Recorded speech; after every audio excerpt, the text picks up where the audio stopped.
मुंबई बरं आपण आता सुरू करूया. येस येस आता एकंदर 6 लोक आलेले आहेत. बरं आज आपण 30 अक्षर आता पुढे त्यांची उजळणी आपण चालू ठेवतोय. मागच्या वेळेला आपण काही अक्षरं फळ्यावर लिहिली होती पण त्यांची उजळणी काही पूर्ण झाली नाही. तर आता ती उजळणी आपण पूर्ण करूया.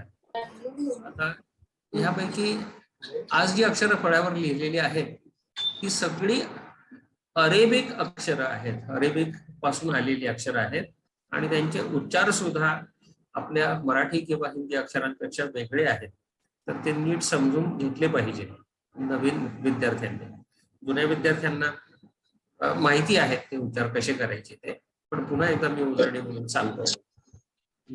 सॉद हे अक्षर अरेबिक पासून आलेलं आहे आणि त्याचा उच्चार आपल्या मराठी स पेक्षा थोडासा वेगळा होतो. मराठी स चा उच्चार सीन सारखा होतो. मागच्या व्याख्यानामध्ये आपण जे सीन पाहिलं त्याच्यासारखा. स्वाद उच्चारताना जरा डॉक्टर नेनाथ जोशींना डॉक्टर जोशींना करायला ठीक आहे. स्वादचा उच्चार करताना जिभेचं पुढचं टोक जे आहे ते सारखंच साधारण टाळूला लागतं पण मागचं टोक वर उचललं जातं. सीनचा उच्चार करताना जिभेचं मागचं टोक उचललं जात नाही, मागचा भाग उचलला जात नाही. सॉदचा उच्चार करताना सारखाच उच्चार करायचा पण जिभेचा मागचा भाग वर उचलायचा.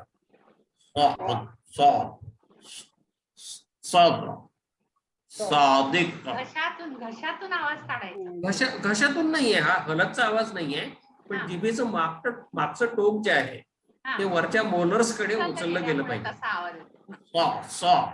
समद सादिक सिद्दीकी आणि आपला सीनचा नेहमीचा समंदर सागर.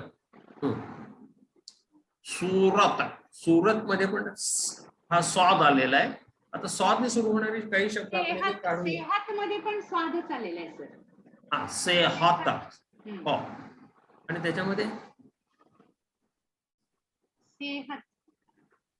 बरोबर सेहत. हा सेहत हा उच्चार मराठीत आपण त्याला ये लावतो पण तिथे ये लावलेला नाहीये उर्दू मध्ये, नुसतं सेहत असा उच्चार करतात. मी काही अक्षर काढून दाखवतो किंवा शब्द काढून दाखवतो. स्वाद सुरू होणार. आणखीन एक येतो ना सर तो तसवुर. तसव्वुर हा तो पण आहे बरोबर आहे. तस्वीर तसव्वुर. हा आता मी जो शब्द काढलाय हा सर हा तो सद हा शब्द काढलाय. सद हा पर्शियन शब्द आहे. सद म्हणजे 100. आपण शत संस्कृत मध्ये शत हा शब्द जो आहे ना त्याच्यासारखा सद. कारण मागच्या काही लेक्चर्स मध्ये आपण शिकलो की पर्शियन आणि संस्कृत या भाषांचं मूळ एकच आहे. या इंडो युरोपियन लँग्वेजेस आहेत, प्रोटो इंडो युरोपियन लँग्वेजेस. त्याच्यामध्ये ही खूप मोठी लँग्वेज फॅमिली आहे. म्हणजे उत्तर भारतातल्या सगळ्याच भाषा, त्याच्यानंतर वैदिक संस्कृत, लौकिक संस्कृत, पर्शियन आणि युरोपातल्या भाषा ग्रीक, लॅटिन, जर्मन, इंग्लिश पासून सगळ्या ज्या भाषा आहेत त्या ह्या फॅमिली मधून आलेल्या आहेत. म्हणजे proto Indo European family of languages. तर म्हणून पर्शियनचे काही शब्द संस्कृतला खूप जवळ जाणारे आपल्याला दिसतात. थोडंसं आश्चर्य वाटतं पण त्याच्यात आश्चर्य वाटण्यासारखं काही नाहीये. कारण इराण मधल्या लोकांची पूर्वीची जी भाषा होती म्हणजे पारशी धर्मग्रंथ ज्या भाषेत लिहिलेले आहेत, झेंद अवस्था नावाची जी भाषा आहे, अवस्था हा पारशी लोकांचा धर्मग्रंथ, तर अवेस्ता ही ज्या भाषेत लिहिलेली आहे त्याला झेंद अवेस्ता म्हणतात. झेंद हा शब्द सुद्धा छंद ह्या संस्कृत शब्दावरून आलेला आहे. झेंद अवेस्ता आणि वैदिक संस्कृत या खूप जवळच्या भाषा आहेत. म्हणून पर्शियन मध्ये सुद्धा शेकडो शब्द आपल्याला संस्कृत सारखे दिसतात. शत आणि सद हा त्यातलाच एक प्रकार आहे. आता अजून काही शब्द आपण पाहूया. पण म्हणतो ना सर. सदी बरोबर आहे. सदी हा शब्द सद वरूनच आलेला आहे. तस हा आता तस्वीर मॅडमने मगाशी उल्लेख केला. तस्वीर आपण कसं काढणार, पहिल्यांदा ते काढणार, त्याच्यानंतर हा सॉद येईल, त्याच्यानंतर वाव येईल व साठी, आणि वी ही दीर्घ आहे त्याच्यामुळे आपल्याला ती काढावी लागेल. रस्व असेल तर आपण काढत नाही, रस्व असेल तर खाली नुसतं आपण एक जेर देतो, पण इथे दीर्घ असल्यामुळे आपण ती काढतो. तस्वीर मध्ये दीर्घ ई येते, तस्वीर. आणि हा ते सॉद वाव ये आणि रे अशा प्रकारे. हा तसव्वुर, तसव्वुर हा शब्द सुद्धा तसाच काढणार आपण. इथे फक्त वच्या वरती आपल्याला एक डबलिंग साठी इथे तजदीद काढावं लागेल. तसव्वुर.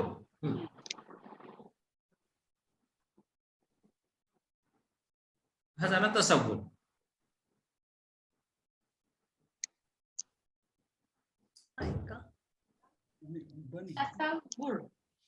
तसव्वुर व तसदीद काढल्यामुळे डबल. हो बरोबर आहे. सादिक किंवा सिद्दीकी या शब्दामध्ये पण हाच येतो, स्वाद येतो.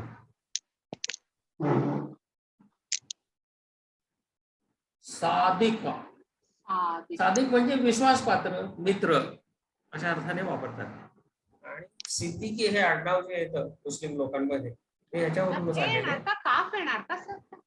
सादिक दाल येईल, दालला खाली जेर येईल, आणि आणि कॉफ हा हलकचा कॉफ येईल. सादिक क वर अनुस्वार आहेत ना, क वरती दोन नुक्ते येतील म्हणजे तो हलकचा काफ येईल. अच्छा, क हलंत. सादिक, ओके. क्यू सिद्दीकी असा त्याचा उच्चार होईल. क्यू क्यू असल्यामुळे तो हलकचा. हा क्यू क्यू. त्यानंतर आणखी काही शब्द आपण पाहू. आता स्वाद घेऊया हवं तसं. हा आता स्वाद झालं.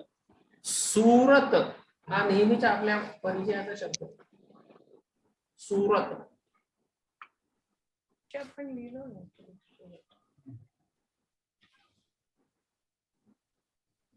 सूरत वावला जोडला जात नाही, हो. रे वेगळा आणि मग ते वेगळा, कारण ते रेला जोडला जात नाही. अशा प्रकारे असंख्य शब्द या सॉदचा उपयोग करतात आणि सीन पासून तो उच्चाराला वेगळा आहे एवढं फक्त आपण लक्षात ठेवायचं. तर त्याच खानदान मधलं पुढचं अक्षर आपण आता घेऊया, ते म्हणजे जॉद. जॉदचा उच्चार पण सॉद सारखाच करतात. आपण जिभेचा पुढचा भाग आहे तो अल्व्हेओलर रिजला टेकला पाहिजे आणि मागचा भाग जो आहे तो वरती उचलला गेला पाहिजे. जिभेचा मागचा भाग वरच्या मोलरला टेकला पाहिजे आणि मग तुम्ही जचा उच्चार करण्याचा प्रयत्न केला, रमजान. आता काही लोक ह्याचा उच्चार थोडासा द सारखा करतात आणि इंग्रजीमध्ये स्पेलिंग लिहिताना आपण रमदान असं स्पेलिंग लिहिलेलं तुम्हाला आढळेल, पण ऍक्च्युअली त्याचा द हा उच्चार नाही आहे. ऍक्च्युअली उच्चार जो आहे तो रॉ असाच उच्चार आहे आणि बऱ्याच शब्दांमध्ये हा येतो. रमजान हा नेहमीचा शब्द आहे, तो आपण आता काढूया.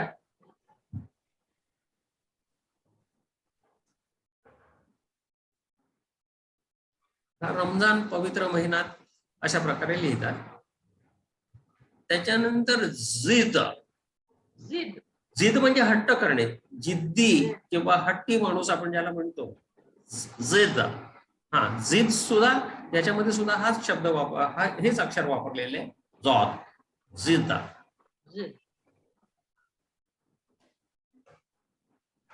त्याच्यानंतर आपण आज एक गझल घेणार आहोत, त्याच्यामध्ये आपण एक नवीन शब्द शिकणार आहोत. जॉफ. जॉफ म्हणजे वीकनेस किंवा डिसेबिलिटी. इथे 3 अक्षर आलेली आहेत. जॉद आलाय, त्याच्यानंतर आयन आलेला आहे आयन आलेला आहे आणि काव आणि फ आलेला आहे. वा. जॉफ. जॉब आता आपण आज जी गझल पाहणार आहोत अकबर इलाहाबादींची, हा. त्याच्यामध्ये हा जॉफ शब्द आलेला आहे. Job sir can you spell it? हो हा, जॉफ म्हणजे जॉब हा मराठी. जॉद, त्याच्यानंतर आयन आणि आयन. त्याच्यानंतर फे. आणि फे. सेपरेट लिहून दाखवतो.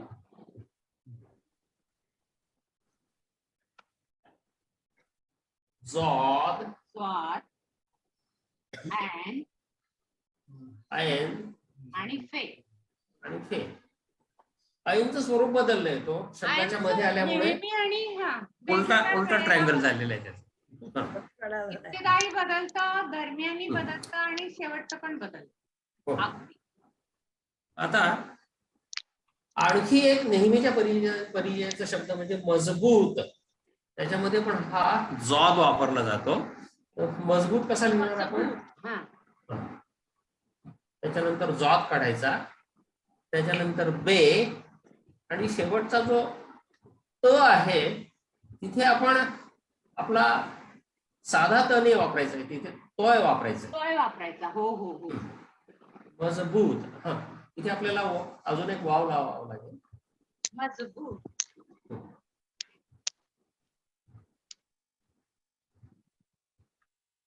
अच्छा, भूत असा वाव लावायला. हा, वावच्या नंतर तोय येतो, ते येत नाही. मजबूत. मजबूत. हा, मीम सुरुवातीला, मीमच्या नंतर जॉद आला, त्याच्यानंतर बे आला, त्याच्यानंतर वाव आला आणि त्याच्यानंतर ते आला. मजबूत. आणखीन एक सर हे पण येते ना, जरब. हा, जरब पण येतं. जरब म्हणजे आपण ज्याला दरारा म्हणतो, जखम. भीतीयुक्त. जखम. हा जखम म्हणजे जरब. हा, जखम, बरोबर आहे. जरब म्हणजे जरब. आपण जरब म्हणजे दरारा किंवा भीतीयुक्त आदर. हा हा, एखाद्या शिक्षकाची जरब असते हा. विद्यार्थ्यांवर. जरब. जरब. हा, एखादा गुंड असतो, त्याची त्या एरियावरती जरब असते, त्याला जरब म्हणतात. जरब. जरूरत मध्ये पण हाच येतो. हो हो, जरूरत म्हणजे पण हाच येतो. जिला. आपण जिला नेहमीच्या तर- हा. नेहमीच्या वापराचा शब्द आहे जरूरत. जरूरत. हा. जर. आता ज रे काढला आपण, त्याच्यानंतर वाव सेपरेट येईल, कारण रे त्याला जोडला जाणार नाही. परत रे सेपरेट येईल आणि शेवटी ते येईल. ते. जर. जरूरत. ज्वार. रे. वाव. रे. ते. बरोबर. जिला. मॅडमनी आता एक नवीन शब्द सांगितला, जिला. तर ह्याच्यामध्ये जिलामध्ये फक्त आपल्याला शेवटी आयन येतं. आयन येतो. हा, ते फक्त जरा बघून घ्यावं लागेल. हो सर, जिला. आयन येतो. जिला.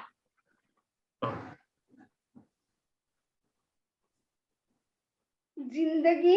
जिंदगी. जिंदगी मध्ये साधा जे. स्वाद नाही येणार. जे येणार.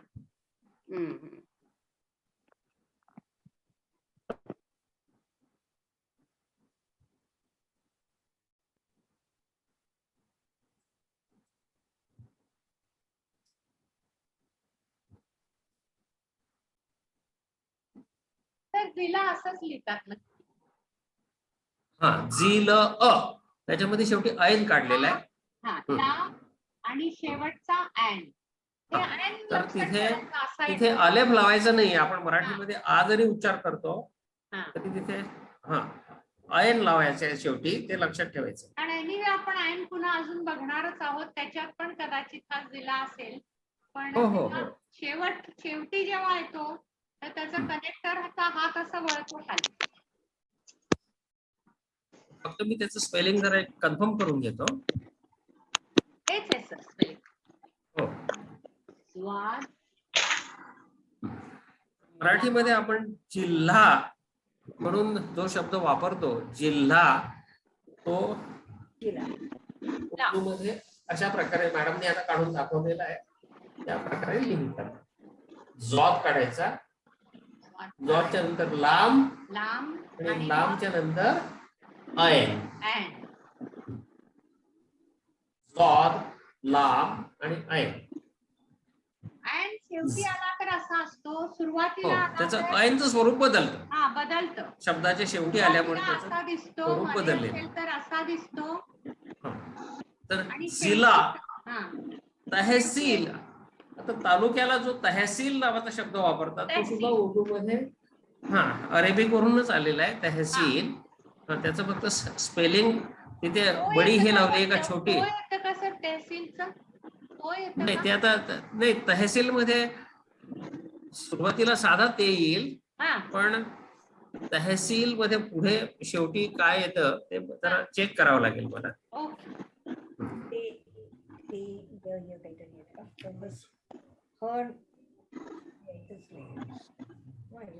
तहसील म्हणतात ते म्हणतात.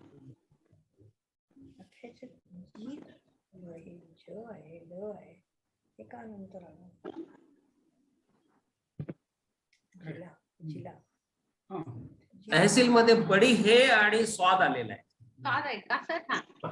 बडी हे आलेली आहे असल्यामुळे स्वादच येणार असं. बडी हे आणि स्वाद आलेला आहे, म्हणजे पहिल्यांदा ते काढायचा, त्याच्यानंतर बडी हे, त्याच्यानंतर स्वाद, त्याच्यानंतर ये येईल कारण दीर्घ ई आहे.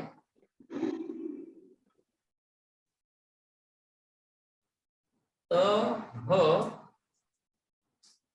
आणि स्वाद, त्याच्यानंतर ये आणि त्याच्यानंतर लांब. तहसील, तहसील म्हणजे तालुका, डिस्ट्रिक्टचा छोटा भाग. तालुका किंवा तहसील मराठीमध्ये आपण त्याला म्हणतो. आता हासिल, तहसील म्हणजे काय? जिथे आपण टॅक्स गोळा करतो तो तहसील. हे हासिल या शब्दावरूनच आलेले आहेत सगळे शब्द.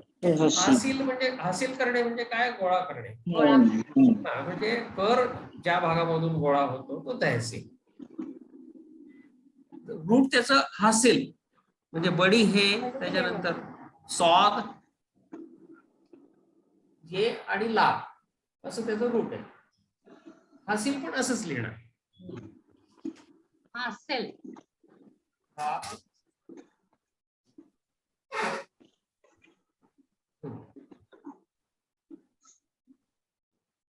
स्वाद आणि त्याच्या खाली फक्त जेर येईल. जेर येईल सर. मी फक्त स्पेलिंग जरा फक्त चेक करून घेतो.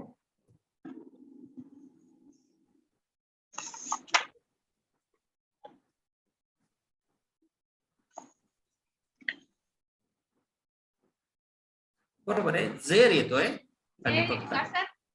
बडी ये तिथे येणार नाही कारण तो रस्व ई आहे ना, त्याच्यामुळे हासिल, हा सी ल, हासिल.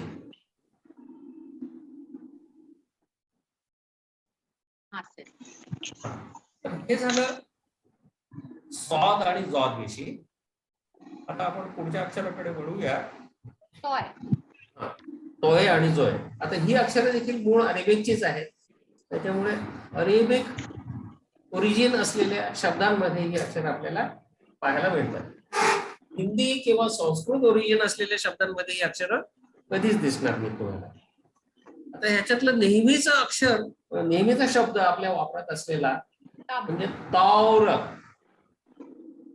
तौर तरीके. तौर म्हणजे काय? तौर तरीका या दोन शब्दांचा अर्थ एकच होतो, म्हणजे मॅनर. तौर तरीका पद्धती किंवा मॅनर. आम तौर पर म्हणजे सर्वसाधारणपणे असं आपण म्हणतो. खास तौर पर म्हणजे स्पेशली. आम तौर पर म्हणजे जनरली. हे दोन शब्द उर्दूमध्ये नेहमी वापरले जातात, आम तौर पर आणि खास तौर पर. शब्द सुद्धा तब, तब शब्द जो आहे तिब्ब, तिब्ब. तिब्ब का? तिब्ब म्हणजे मेडिसिन.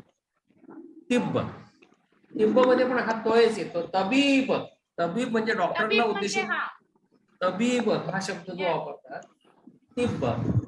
हा, बरोबर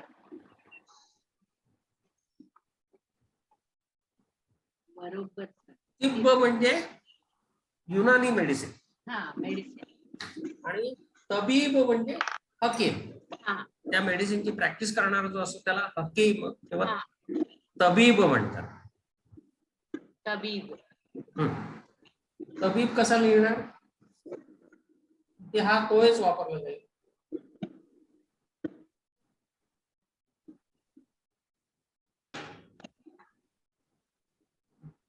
खाली बशीच्या खाली एक नुकता म्हणजे बे आला, त्याच्यानंतर ये जोडायचं आपल्याला, दीर्घ बी काढायची आहे ना, हा आणि पुन्हा बे आला तबीब. तबीब हा शब्द अशा प्रकारे लिहिला जाईल. ओके और तरीका, तरीका म्हणजे पण मॅनर, एखादी गोष्ट करायची पद्धती. आता इथे त त्याच्यानंतर आपण रे काढला, त्याच्यानंतर ये येईल कारण हा दीर्घ आहे ना, त्याच्यामुळे तरीका. आणि शेवटी काय येईल, हा हलकचा का येईल. आणि इथे आपण अलेफच्या ऐवजी हे छोटी हे वापरली, तरीका असं त्याचं स्पेलिंग होतं. तरीका म्हणजे तरीका उच्चारताना तरीकाच म्हणतात, पण स्पेलिंग करताना ह लावतात, तिथे छोटी हे लावतात. और आणि तरीका यांचा अर्थ एकच. ये काफ म्हणजे ह आणि छोटी हे तरीका. तरीका त्याच्यानंतर तारीख हे नाव मुस्लिम लोकांमध्ये आढळतं. तारीख, तारीख अनवर. या तारीखचा अर्थ काय होतो, आपण शुक्रतारा ज्याला म्हणतो त्या ताऱ्याचं नाव आहे मॉर्निंग स्टार. तारीख हा त वापरला जातो, म्हणजे तोयचा त वापरला जातो. आता इथे तुम्ही स्पेलिंगची जर चूक केली तर अर्थ बदलतो. हा, साधा ते वापरला आणि साधा काफ वापरला तर तारीख. ते तारीख म्हणजे जे तारीख म्हणजे अंधार, अंधारमय. अंधार का सर? हा, तारीख म्हणजे अंधार, अंधारमय, अंधेर, डार्क. ये कमरा तारीख है म्हणजे इथे अंधार आहे. बरोबर सर. हा, तर उच्चाराप्रमाणे अर्थ कसा बदलतो त्याचं हे उत्तम उदाहरण आहे. तारीख.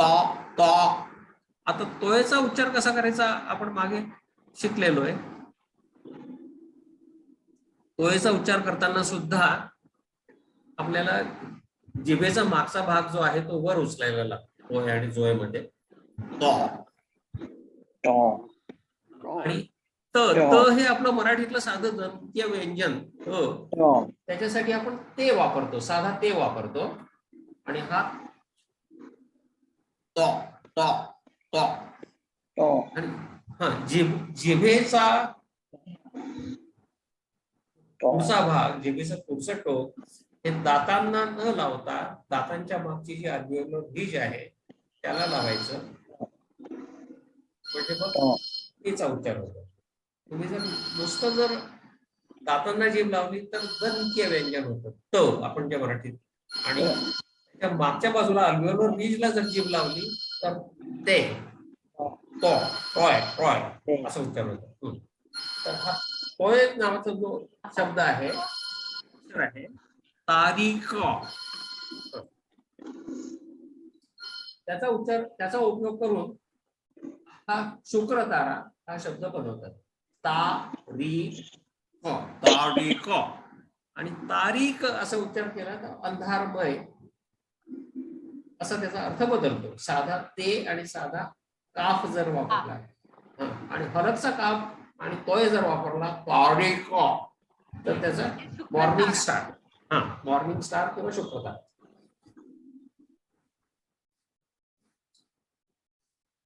अनवरचा अर्थ काय होतो तारीख अनवर मधल्या? नूर ह्या शब्दापासून हा शब्द आलेला आहे, अनवर.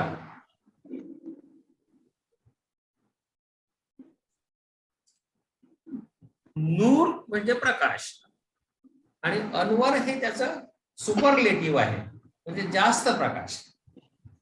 आणि अजून तुम्हाला सुपरलेटिव्ह करायचं असेल तर मुनव्वर म्हणजे गुड, बेटर, बेस्ट सारखं नूर, हा, अनवर, मुनव्वर. तर मग भाव त्याच्यात दाखवले. मुनीर, मुनीर हा शब्द पण नूर पासून आलेला आहे. मुनीर म्हणजे प्रकाशमय. त्याच्याहून जास्त जर प्रकाश असेल तर अनवर, आणि अजून जास्त प्रकाश असेल तर मुनव्वर.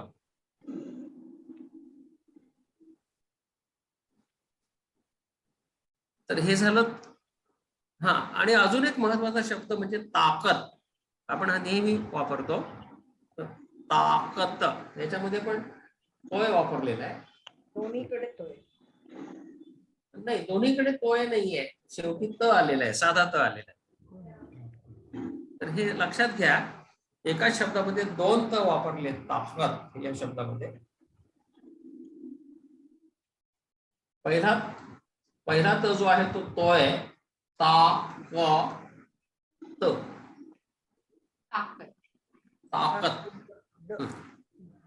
तबियत म्हणून तब्येत आपण मराठीमध्ये त्याला म्हणतो ना, त्याच्यामध्ये पण हा तोय वापरलेला आहे.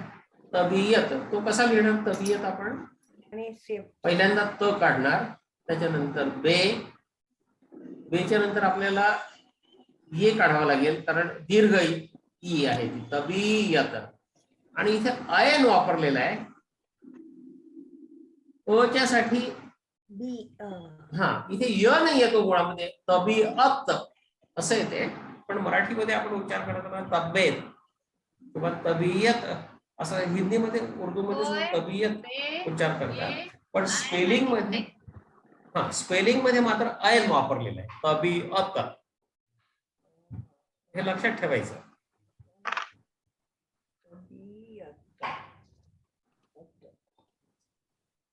तर अशा प्रकारे दुसरा आपल्या ओळखीचा शब्द म्हणजे तबला. हा, खत मध्ये पण हाच तो येतो बरं का. आणि दस्तखत, आणि पहिला ख जो आहे तो सुद्धा हलकचा ख आहे. आणि दस्तखत, हा, दस्तखत. तिथे पण हाच तोय वापरलेला आहे, पण दस्त मधला त जो आहे तो साधा त आहे. दस्तखत. दस्तखत कसं लिहिणार? द सीन येईल साधा, त्याच्यानंतर ते येईल, आणि खत लिहिताना मात्र तोय वापरला जाईल.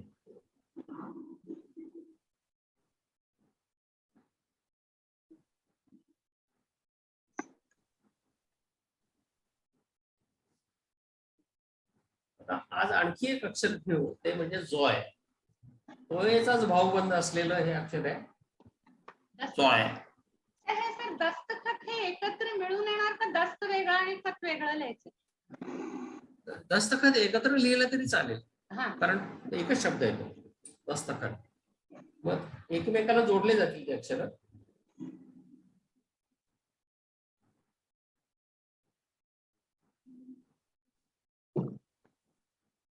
असं तो लिहिला जातो. हे वतन मध्ये हा तो येतो का ते तसं? नाही, वतन मध्ये पण तोयच येतो. वतन मध्ये वाव येईल, तोय येईल आणि नून येईल. वतन.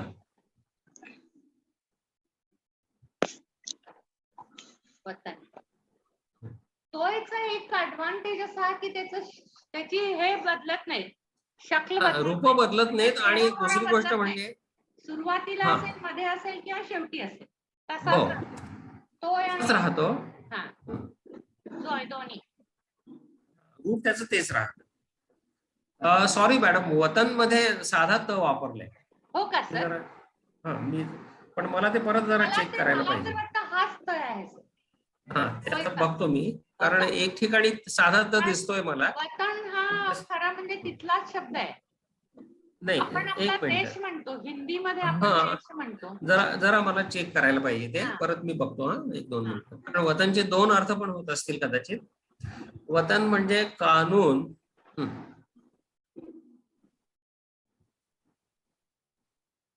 आता वतन म्हणजे जमीनदारांना जे वतन दिलेलं असतं वतन दिलं, वतन त्या अर्थी ते वतनदार, अर्थी ते वापरतात. हे बघा, वतनदार म्हणजे व त न, त्याचा अर्थ वेगळा होतो. म्हणजे जमीनदार, इनामदार किंवा जहागीरदार लोकांना जे वतन दिलेलं असतं, सरदार वगैरेंना, ते वतन जे आहे,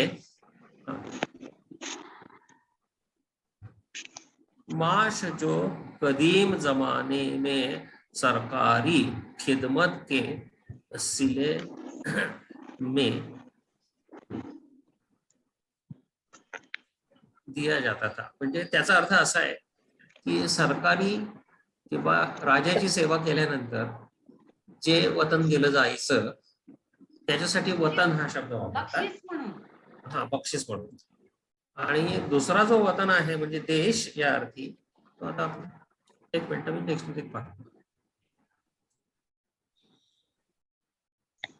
तो जो वतन आहे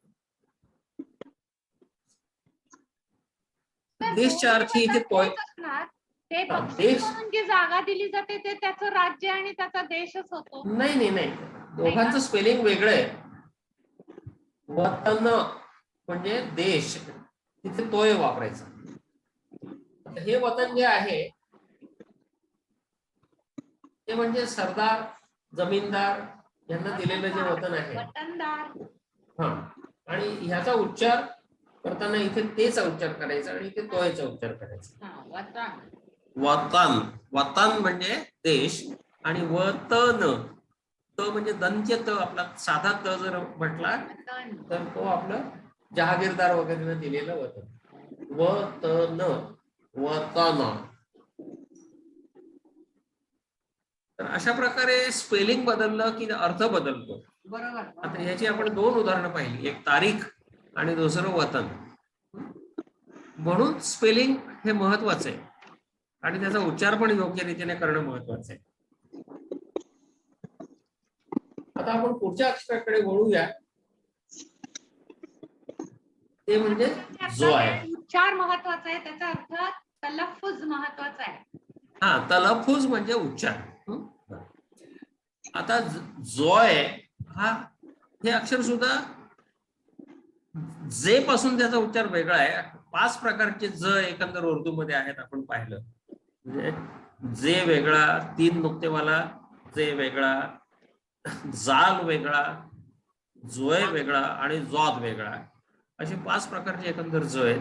त्याच्यापैकी हा जोय हा जफर मध्ये वापरतात. बहादूरशाह जफर. जफरचा अर्थ काय होतो? जफर म्हणजे व्हिक्टरी, विजय. जफर म्हणजे व्हिक्टरी.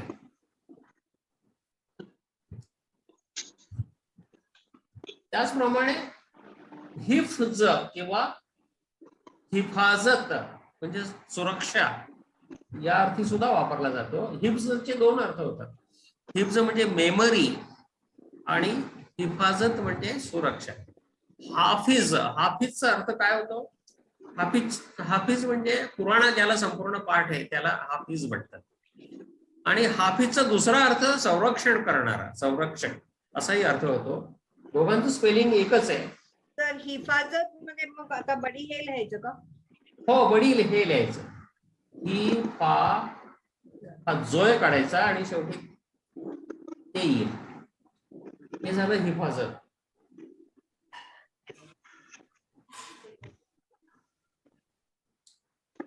हाफिज, हाफिज म्हणजे कुराण पाठ असलेला माणूस किंवा संरक्षक. हाफिज हे नाव पण येतं. एक सुप्रसिद्ध पर्शियन भाषेमधला कवी आहे, त्याचं नाव हाफिज. खुदा हाफिज मध्ये हाफिज असतात. हा, खुदा हाफिज मध्ये हा संरक्षक या अर्थी वापरला गेलेला आहे, म्हणजे परमेश्वर तुमचं संरक्षण करो. परमेश्वर तुमचं संरक्षण करू.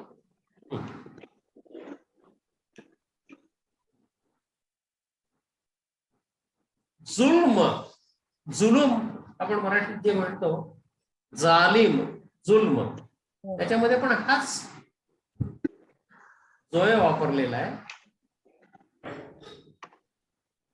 जोय, लाम, मीम, जुल्म. जालिम, जालिमला इथे एक काना लावला म्हणजे अलेम लावला आणि पुढे लाम आणि मीम जोडलं की जालिम होतं. चालेल. जालिम म्हणजे जुल्म करणारा, अन्यायकारक. चालेल.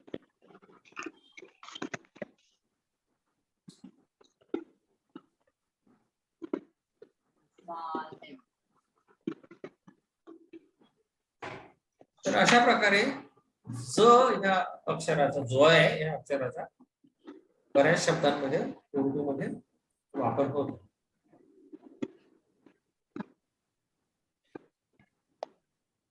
मला वाटतं आपण आता थांबूया आणि कविता रसग्रहणासाठी घेऊया. तत्पूर्वी पेपर वाचायचा का? हो सर. पेपर एक 2 ओळी पेपरच्या वाचूया आणि मग आपण रसग्रहण करूया कवितेचं. चालेल चालेल. पेपर 2 ओळी म्हणजे फक्त टायटल, हेडलाईन फक्त. इट इज पेपर वाचताना हसू पण येतं, कारण आपल्याला ते जुळवून जुळवून येत वाचायला नाही लागतं. म्हणून, येत नाही म्हणून. बरं, आता मी स्क्रीन शेअर करतोय. थोडं तारतम्यानेच हे वाचावं लागणार आहे. त्यालाही टेन्शन होत. आता माझा स्क्रीन दिसतोय का? दिसतोय सर. दिसलं. आता सध्या आता वारं कुठलं वाहत आहे, आता सध्या राष्ट्रीय महत्वाच्या बातम्या कुठल्या आहेत त्याचं थोडस तारतम्य तुम्ही जर लक्षात घेतलं तर ही तुम्हाला सहज वाचता येईल. आता विशेषतः मुस्लिम लोकांच्या दृष्टीने फार प्रक्षोभक घटना कुठली घडलेली आहे? नुपूर शर्मा. नुपूर शर्मा, बरोबर. तर आता इथे नुपूर शर्माच्या संबंधितच बातमी आहे, त्यामुळे तुम्हाला हे वाचणं सोपं जाणार. तुम्हाला स्क्रीन दिसतोय ना? हो सर, हो. आता हा पहिला शब्द आहे तो नुपूर शर्माचे. नून आहे, त्याच्यानंतर पे, त्याच्यानंतर वाव आहे, त्याच्यानंतर र आहे. आता हे नाव माहित असल्यामुळे वाचणं सोपं जाते. त्याच्यानंतर शर्मा. पण पुढची नावं येणार आहेत अजून बरीचशी, तिथे आपल्या तारतम्याचा कस लागणार आहे. तर नुपूर शर्मा इथे शीन आहे, शीन, त्याच्यानंतर रे आलाय, त्याच्यानंतर मीम आलाय आणि अलेफ आलेला आहे. ठीक आहे, नुपूर शर्मा. त्याच्यानंतर नुपूर शर्माच्या अजून काही सहकारी त्यांची पण नावं आलेली आहेत. दुसरा कोण होता नुपूर शर्माच्या बरोबर, त्याचं नाव पुढे आलेलं आहे. नून आहे, सुरुवातीला नून आहे, नून आहे, वाव आहे, त्याच्यानंतर वाव आहे, त्याच्यानंतर ये आहे आणि नून आहे. नवीन, नवीन, बरोबर, नवीन. आता नवीनचं आडनाव काय माहिती आहे सगळ्यांना? नुपूर शर्मा हा जिम आहे. जिमच्या नंतर पुढे काय आलंय? नून आहे. नून आहे. त्याच्यानंतर पुढे काय आलंय? दाल आहे. दाल आहे. दाल आणि शेवटी लाम आहे. जिंदल. नुपूर शर्मा, त्याच्यानंतर दुसरा आरोपी नवीन जिंदल. आणि अजून एक नाव आहे और. इथे और आहे, अलेफ, वाव आणि रे. आता हे पुढचं अक्षर वाचून दाखवायचंय. इथे जरा थोडी कसरत करावी लागणार आहे. ये. पहिला तर य आहे, बशीच्या खाली 2 नुकते आहेत, बरोबर. य. त्याच्यानंतर ते आहे, बरोबर. यती, त्याला तेला खाली छोटी ई लावलेली आहे, त्याच्यामुळे यती झालं. आता यती जर आलं, आता असलेला शब्द एकाक्षर. यती नाही, यती हा शब्द संपला इथे. आणि आता पुढचं वाचा काय आहे? न र पुढे काय? स स स सीन. हा सीन आहे, त्याच्यानंतर म आलेला आहे आणि हा आलेला आलेला आहे, ह आलेला आहे, काना आलेला आहे. हा. आहे. हा नरसिंह हा न न द नरसिंहानंद यती नरसिंहानंद. आता नवीन नुपूर शर्मा नवीन जिंदल यती नरसिंहानंद के. आता काय झालं, यांच्यावरती खटला भरला गेलेला आहे, बरोबर आहे की नाही? तर पुढे काय क आलाय, क आणि पुढे काय आलंय ये. आता इथे काय केलंय त्यांनी, के खिलाफ हा शब्द जोडलाय. ऍक्च्युअली काबला बडी ये लावायला पाहिजे आणि के वेगळा ठेवायला पाहिजे. पण उर्दू मध्ये बऱ्याच वेळा असं करतात की हा के खिलाफ इथे ख आहे आणि लाम आहे, पुढे अलेफ आहे आणि हा फे. खिलाफ म्हणजे च्या विरुद्ध. आता पुढचा हा शब्द काय, आता सोपं आहे पुढचं कळायला. खिलाफ काय काय होणार आहे, खटला भरला जाणार आहे ना, बरोबर आहे की नाही? तर खटला किंवा FIR किंवा काय जे असेल ते. आता इथे का क आलेला आहे आणि ये आलेला आहे. कारवाई नाही नाही, कारवाई नाहीये, क य स असं येते. क ला पुढे ये आणि पुढे स आहे. केस केस इंग्रजी शब्द आहे तो. हा इंग्रजी शब्द आहे. के खिलाफ केस दर्ज. दर्ज दर्ज म्हणजे काय, दाल रे आणि जिम. म्हणजे ह्या तिघांच्या विरुद्ध केस दर्ज झालेली आहे. आता आता आता पुढची ओळ पण आपण वाचूया, त्याच्यात अजून काही नावं तुमच्या लक्षात येतील आणि काही शब्द पण नवीन कळतील. आता ही केस कशासाठी दर्ज झालेली आहे.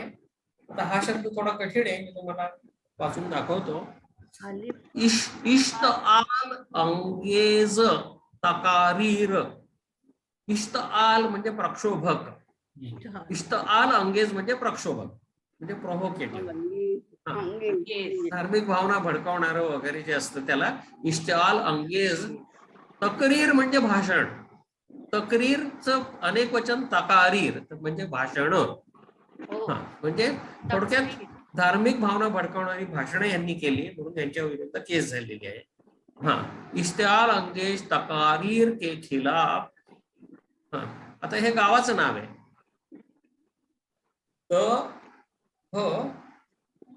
लाभ आणि जी. कुठलं गाव असं आहे ते? आणि ई. दिल्ली. दुसरं गाव देहली हा शब्द अशा प्रकारे लिहिला जातो. दाल छोटी हे लांब आणि त्याला छोटी ई, देहली. इश्तियाल अंगेज तकारीर के खिलाफ देहली. आता हा परत इंग्रजी शब्द आहे, तुम्ही घोटाळ्यात पडू नये म्हणून अगोदरच सांगतो. ला पुढे वाव जोडलेला आहे, त्याच्यानंतर लांब आहे, त्याच्यानंतर ई आहे आणि त्याच्यानंतर स आहे. हा पोलीस. प ओ ल य स पोलीस की.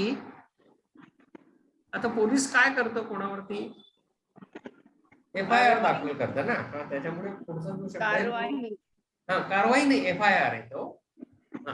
इथे FIR मध्ये अ य फ एफ पुढे आय आहे, FIR मे.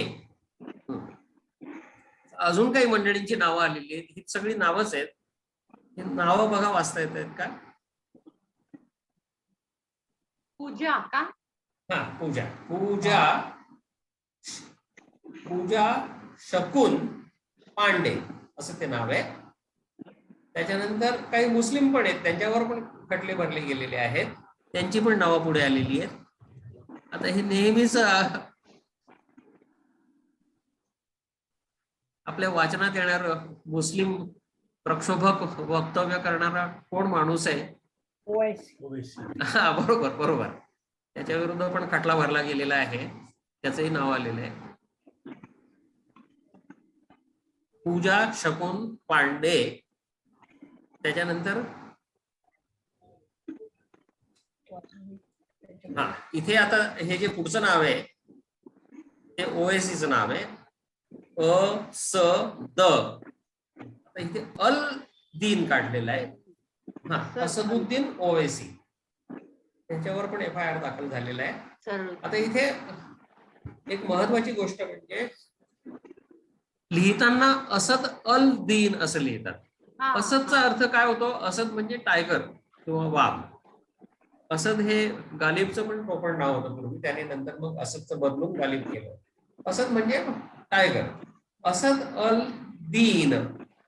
अल म्हणजे द डेफिनेट आर्टिकल, दीन म्हणजे धर्म. म्हणजे असदुद्दीनचा अर्थ काय होतो? धर्माचा वाघ, धर्मवीर. असद अल दीन लिहिताना मात्र स्पेलिंग असद अल दीन लिहितात, पण सद्दी नियमाप्रमाणे अलचा उद होतो. आणि पुढचं त्याचं आडनाव आहे ओवैसी. हा, त्याच्यानंतर अजून एक इथे मुस्लिम माणसाचं नाव आलेलं आहे. हा, किंवा मुस्लिम महिला आहे, सबा नकवी. सबा नकवी. आणि त्याच्यानंतर आणखी एक मुस्लिम माणूस आहे मुफ्ती. हा मुफ्ती म्हणजे हा धर्मगुरू आहे. मुफ्ती नदीम का नाम भी शामिल. ह्या तिघांची नावं त्याच्यामध्ये सामील आहेत, म्हणून ह्या तिघांच्या पुढे लिहिलंय का नाम भी शामिल. आता पुढचं काय? जिम आहे, जिमच्या पुढे लाम आहे आणि त्याच्यानंतर द आहे. जल द, जलद, जलद. आणि हच्या पुढे ही जोडलेली आहे, जलद ही. जलदही. स आणि त्याच्यानंतर ब ला दो चष्मी हे जोडलाय. सभी को नोटीस. हा इंग्रजी शब्द आहे परत, नोटीस. भेजा जाएगा. ह्या सगळ्या मंडळींना लवकरच नोटीस पाठवली जाईल, अशी ही बातमी. खूपच नवीन नवीन शब्द बरं झालं सेकंड लाईन वाचली. सेकंड लाईन मध्ये इश्तियाल अंगेज. आता हे बातम्यांमध्ये नेहमी आढळणारे शब्द आहेत. इश्तियाल अंगेज म्हणजे प्रक्षोभक, तकारीर म्हणजे भाषण. तर म्हणून ही हेडलाईन मी मुद्दाम घेतली, कारण उर्दू पेपर मध्ये किंवा अकलियत म्हणजे मायनॉरिटीज, हे शब्द वारंवार येतात, म्हणून ते आज आपण ह्या हेडलाईन मध्ये वाचले आणि आपल्या परिचयाची झाली. बरं, आता आपण सगळे स्वल्पविराम उलटे करायचे ना. हा, स्वल्पविराम ते बघून तेवढं मध्ये ते शब्द आहे असं कळतं. हा, पण तो शब्द स्वल्पविराम देतातच प्रत्येक वेळेला असं नाहीये. इथे मेहरबानी करून त्यांनी स्वल्पविराम दिलेले आहेत, पण स्वल्पविराम बहुतेक देत नाहीत. आपल्या तारतम्यावरच ते अवलंबून ठेवतात. बरं, आता आपलं वृत्तपत्र वाचन संपलंय. आता ही गझल अतिशय सुंदर गझल आहे आणि त्या गझलचे कवी आहेत अकबर अलाहाबादी. हंगामा है बर्पा, हंगामा है क्यों बर्पा. ही गझल तुम्ही सगळ्यांनी ऐकली असेल. त्याचे कवी आहेत अकबर अलाहाबादी. अकबर अलाहाबादी हे फार रुंदरी व्यक्तिमत्व होतं. व्यवसायाने जज होते, अलाहाबादलाच राहणारे होते, म्हणून त्यांचं अकबर अलाहाबादी हे टोपण नाव होतं. अलाहाबादचा जन्म त्यांचा.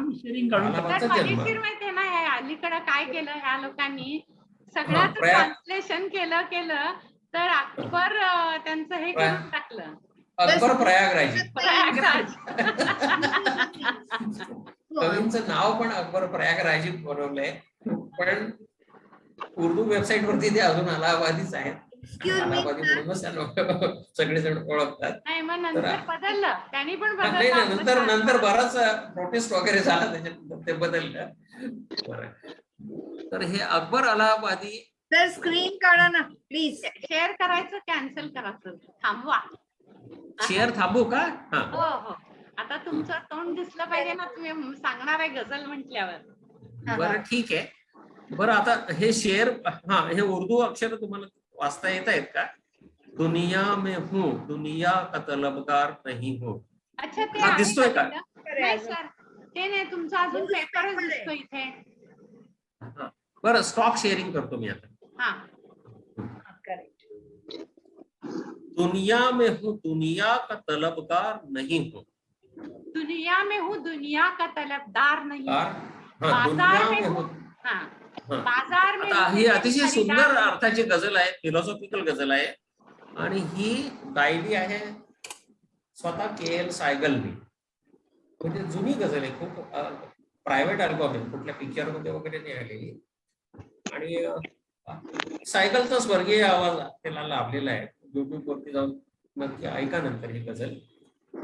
तर त्याची चाल थोडीशी म्हणून दाखवतो मी.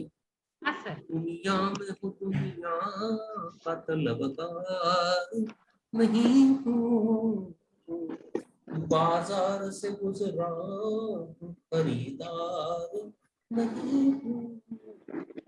अशी ती गझल आहे. तर ही गझल आपण पहिल्यांदा संपूर्ण वाचू, त्याच्यानंतर मग शब्दार्थ पाहूया. दुनिया में हूँ दुनिया का तलबगार नहीं हूँ, बाजार से गुजरा हूँ खरीदार नहीं हूँ, जिंदा हूँ मगर जीस्त की लज्जत नहीं बाकी, जिंदा हूँ मगर जीस्त की लज्जत नहीं बाकी, हर चंद के हो होश में, हर चंद के हूँ होश में होशियार नहीं हूँ, इस खानाए हस्ती से गुजर जाऊंगा बेलौस, साया हूं फकत नक्शे दीवार नहीं हूं, अफसुर्दा हूं इबरत से, अफसुर्दा हूं इबरत से दवा की नहीं हाजत, गम का मुझे ये ज़ौफ है बीमार नहीं हूं, वो गुल हूं खिजाने जिसे बर्बाद किया है, वो गुल हूँ खिजाने जिसे बर्बाद किया है, उलझू किसी दामन से मैं वो खार नहीं हूँ, यारब मुझे महफूज रख, यारब मुझे महफूज रख उस बुत के सितम से, मैं उसकी इनायत का तलबगार नहीं हूँ. अफसुर्दगी और ज़ौफ से, अफसुर्दगी और ज़ौफ की कुछ हद नहीं अकबर, अफसुर्दगी और ज़ौफ की कुछ हद नहीं अकबर, काफिर के मुकाबिल में भी दीदार नहीं हूं. आता या गझलचे आपण शब्दार्थ पाहूया. दुनिया में हूं दुनिया का तलबगार नहीं हूं. तलब म्हणजे काय? तलब म्हणजे तलफ आपण त्याला म्हणतो ना, चहाची तलफ लागली, सिगारेटची तलफ आली, म्हणजे इच्छा किंवा छंद, एखाद्या गोष्टीची आवड निर्माण होणे, त्याला तलफ म्हणतात. तलबगार म्हणजे काय? जगाची मला काही आवड नाही. हा, बरोबर. तलबगार म्हणजे इच्छा असलेला किंवा त्याच्यात रस असलेला, त्याच्यात इंटरेस्ट असलेला.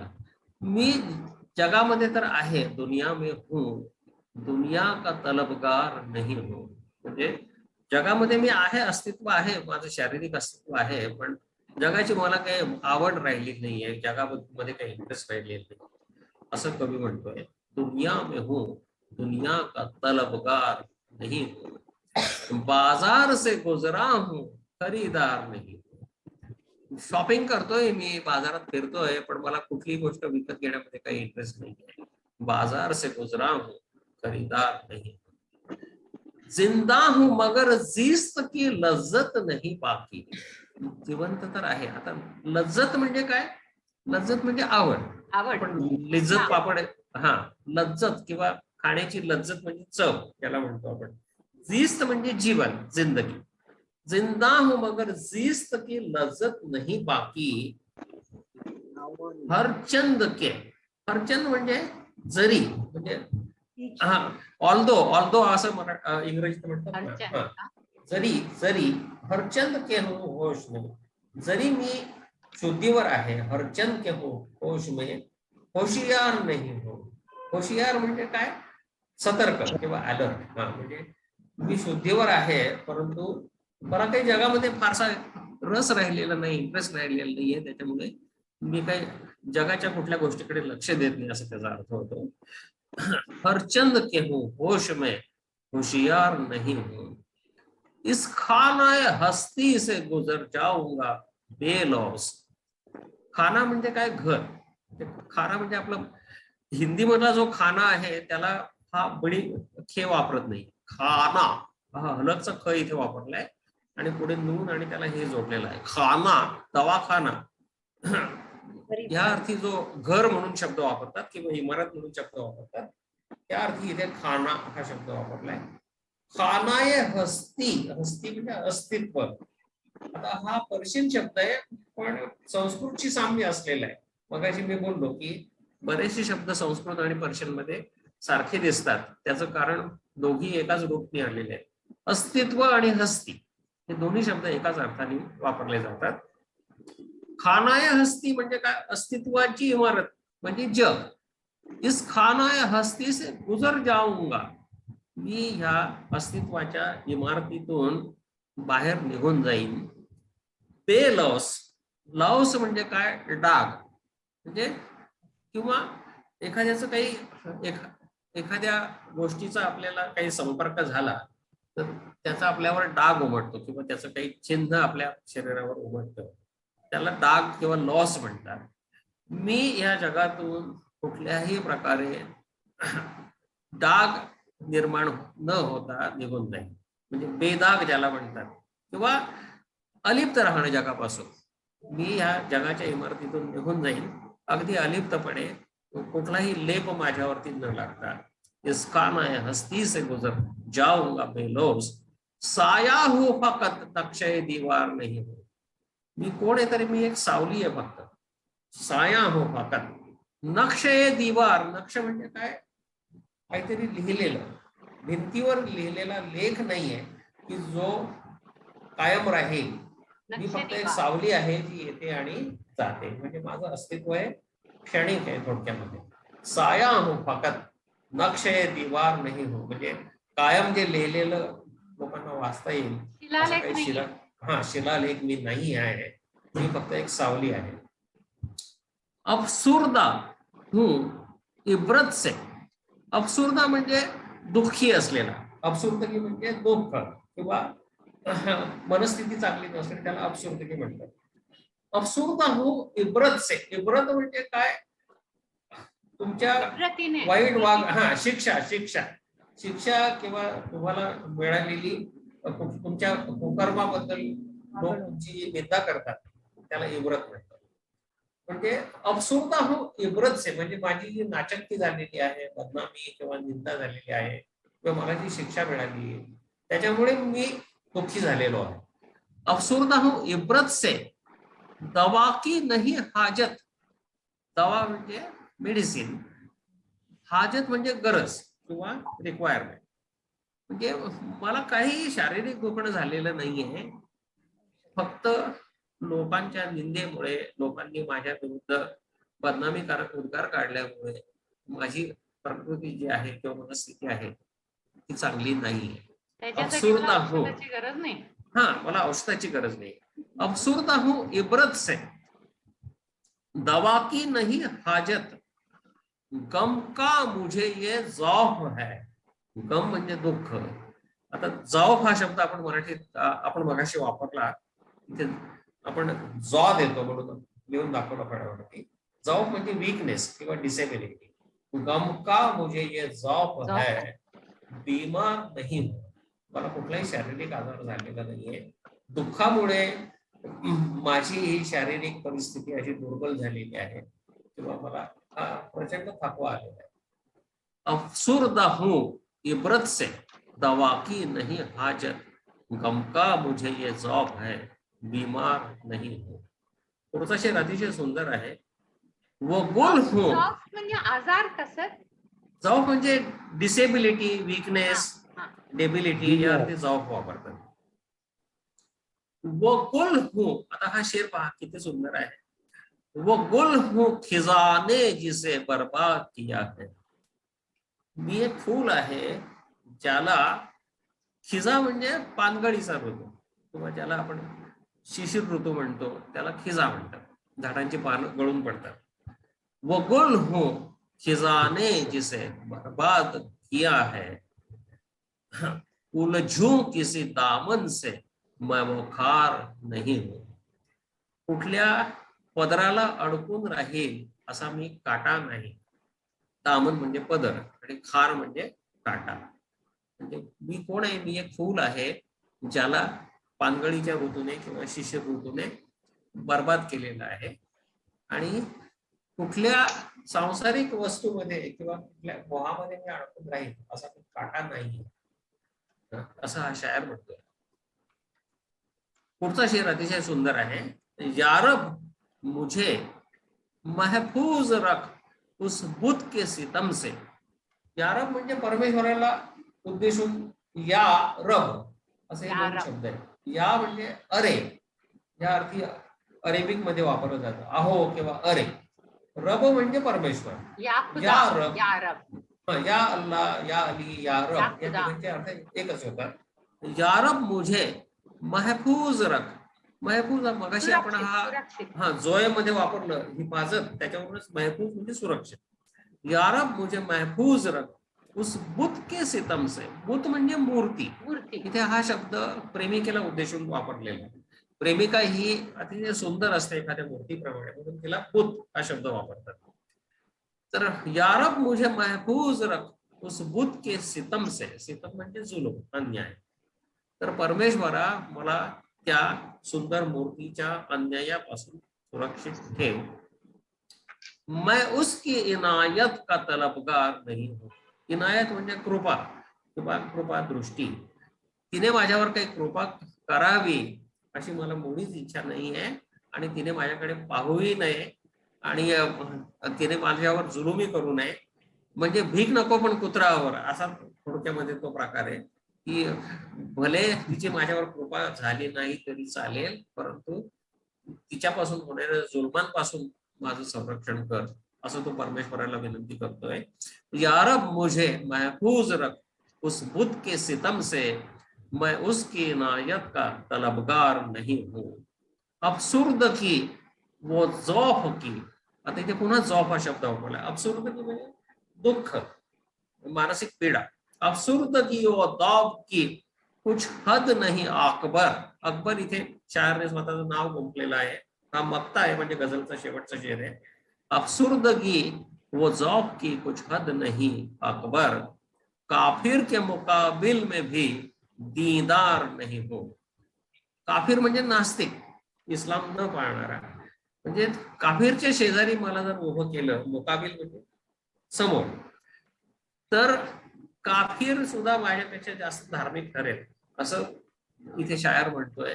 काफिर के मुकाबिल में भी दीनदार. दीनदार म्हणजे धार्मिक, धर्म पालन करणारा. म्हणजे मी धर्माचं पालन करीत नाही. बरेच उर्दू शायर हे बंडखोर प्रवृत्तीचे होते. गालिबच्या शेरांमध्ये बऱ्याच वेळा अशा प्रकारे बंडखोरी आढळून येते. त्याच धर्तीवरती इथे हा शेवटचा शेर अकबरने लिहिलेला आहे. काफिर के मुकाबिल में भी दीदार नहीं.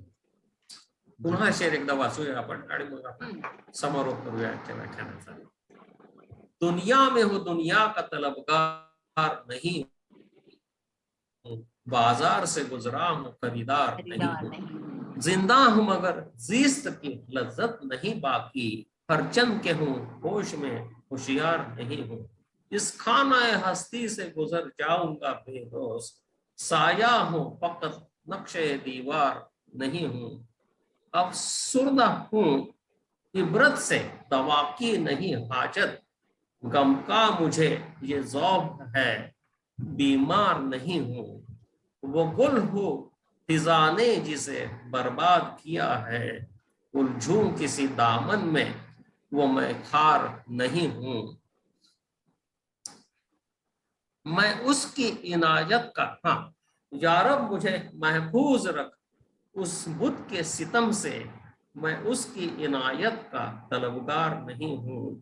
अफसुर्द की वो ज़ौक़ की, अफसुर्दगी वो ज़ौक़ की कुछ हद नहीं अकबर, काफिर के मुकाबिल में भी दीदार नहीं हूं. अशी ही सुंदर गझल अकबर इलाहाबादीची आपण पाहिली. झालं सर खूपच. आता आणि समोर यावेळेस करूया. सर न्यूजपेपर वाचन मध्ये पण खूप शिकायला मिळालं. बरोबर. न्यूजपेपर मध्ये साधारण ताज्या बातम्या आपल्याला आणि मुस्लिम समाजाच्या दृष्टीने एखादी घटना कशी इंटरप्रेट केली जाते ते ह्या उर्दू पेपरच्या वाचनातून आपल्याला कळतं. ते आपल्याला कधीच एरवी हिंदी किंवा मराठी पेपर मधून कळू शकत नाही. बरं, धन्यवाद. आता आपण थँक्यू सर. सर खुदा हाफिज. धन्यवाद.